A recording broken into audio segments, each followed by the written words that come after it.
Right. In this video, we're going to pick up the final differentiation rules that you'll learn in Math 108. And in Math 109, you'll learn some additional rules. So why don't you pause and copy this panel down?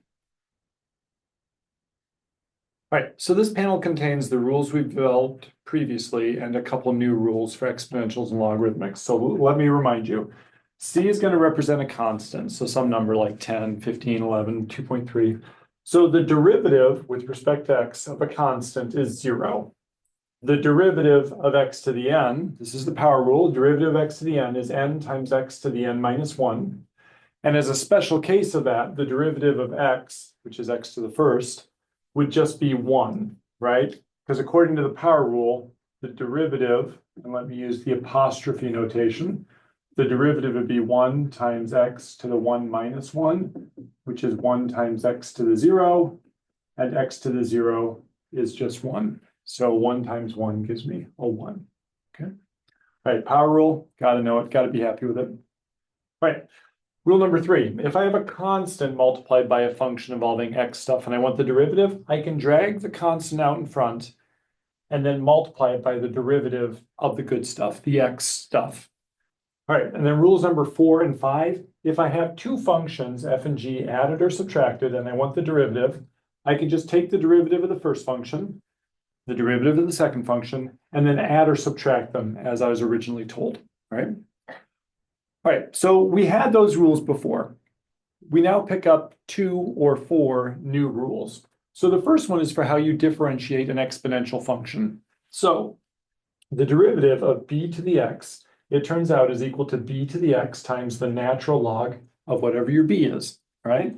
So for example, if I wanted the derivative of 8 to the x, the derivative would equal 8 to the x times the natural log of 8, right?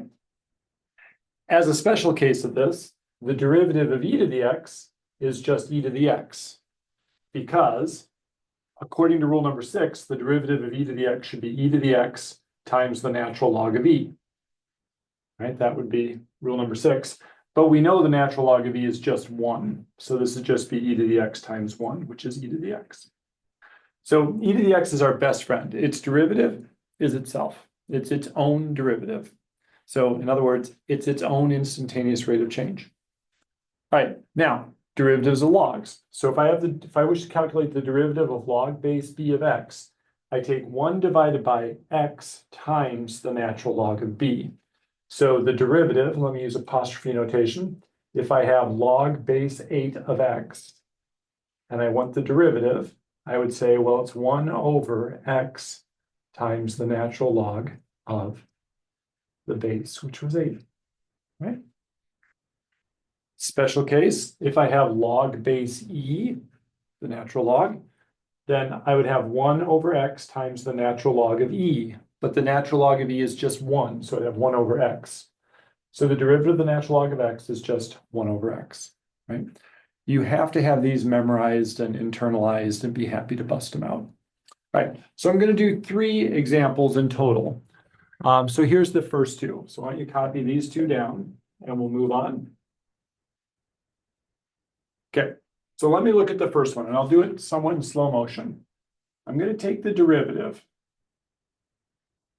By rule number 4 and 5, I can split this thing at addition and subtraction. So I can say, you know what? I'm just going to take the derivative of 3, the derivative of 2x squared, the derivative of e to the x, and the derivative of the natural log of x. I'm going to take those derivatives, and I'm going to subtract, add, and subtract. So that's rules numbers 4 and 5, okay? Also, this 2 times x squared, the 2 is a constant times the function x squared. So I can drag the 2 out in front.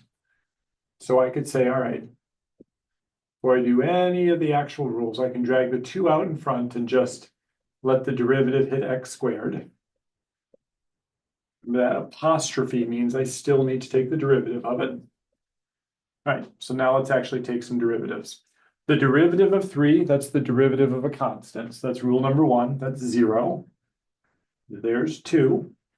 The derivative of x squared, this is the power rule. So I'm going to drag my power 2 down in front. New power, is 1 less than the old. So my new power is 2 minus 1. The derivative of e to the x, well, that's rule number 6a. The derivative of e to the x is just e to the x. Minus natural log of x's derivative, well, that's 7a. The derivative of the natural log is 1 over x. So if I tidy this up, I have negative 2 times 2 is a negative 4, x to the first, that's a negative 4x, plus an e to the x minus a 1 over x. That would be my derivative of the function. Okay. All right, example 2, a simpler example. I have the function, and it's an exponential growth or decay function. I have 100 times 1.3 to the w. So it looks like 100 was my original population, and we're growing by 30% each period, okay? So let's calculate the derivative, h prime of w. Well, by rule number 3, if I take the derivative of this whole thing, the 100, I can drag it out in front and just take the derivative of 1.3 to the w, okay? All right, so I need the derivative, the apostrophe of 1.3 to the w. This is the derivative of a b to the x, so this would be rule number 6 in the panel over there. So I'd have 100 times, all right, well, the derivative of b to the x is b to the x times ln of b. So this would be 100 times b to the x, so 1.3 to the w times the natural log of my base. Okay. Now, the natural log of 1.3, that's just a number, and 100's just a number. So typically, I drag my numbers out in front together.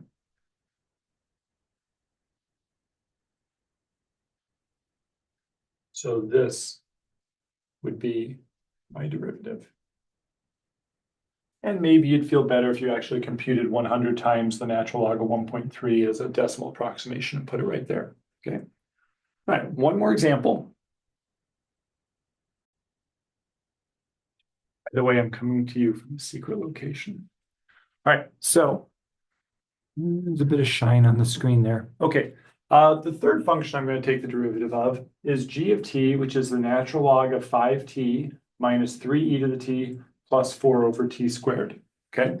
This is going to require me to do some work before I take the derivative because, for example, I don't have a rule for log of anything other than log of x or log of t. So log of 5t or natural log of 5t, I don't have a specific rule for that. And also, I don't like denominators when I take derivatives, right? Because I don't have a rule that says what to do when my variable is in the denominator. So I'm going to have to rewrite this function first before I take the derivative. Okay, so here's how I'm going to do the rewrite. If this had just been the natural log of t, great, I have a rule for that. I have a rule for its derivative. And I know it's multiplication, so by the properties of logs, I can split this into the natural log of 5 plus the natural log of t. All right, remember that from the properties of logarithms? And addition is easy to handle with derivatives, right? That doesn't cause me any problems. I've got 3e to the t. I think I know how to take the derivative of that. And then this last one, the 4 over t squared, I'm going to rewrite it so there's t is not in the denominator. So that would be 4 times t to the negative 2 power, okay? All right, so no derivatives were taken here. This was just sort of algebraic properties being used to rewrite it in a form that the derivative can handle. So now I'm going to take the derivative. So g prime of t. Well, addition and subtraction don't bother me. So I'm going to take the natural log of 5, derivative of it, add the derivative of the natural log of t, subtract the derivative of 3 times e to the t, and add the derivative of 4t to the negative 2. All right, so I've got 1, 2, 3, 4 derivatives left to take, okay? All right, well, the natural log of 5 is a constant. You can type it into your calculator. It's, I don't know, 2 point something, right? So the derivative of any constant is just 0. Moving on. Derivative of the natural log of t, That's rule number 7a. ln of t's derivative would be 1 over t, 1 over the variable. So over there it was 1 over x because x is the variable. Here it's 1 over t because t is the variable. All right, now 3 times e to the t. The 3 kind of confuses me, but then I remember, you know what? I'm allowed to just drag that 3 out in front and focus my derivative attention on what's left, the e to the t. Similarly, I can drag my 4 out in front and just focus the derivative on t to the negative 2. Okay, so I drag my constants out in front, try and write a little bit bigger here. That's a 0 plus a 1 over t minus a 3. All right, the derivative of e to the t is my best buddy in derivatives. The derivative of e to the t is just e to the t. So it's 3 times e to the t plus a 4. Now, power rule here, I've got t to the negative 2. So the power rule says take your power of negative 2, drag it down in front, and your new power is 1 less than the old one. So it'd be negative 2 t to the negative 2 minus 1. Right, and let's do some tidy up. Derivatives are all done. 0 is not doing much for me, so let's just skip it. I got a 1 over t minus 3e to the t, 3 times e to the t.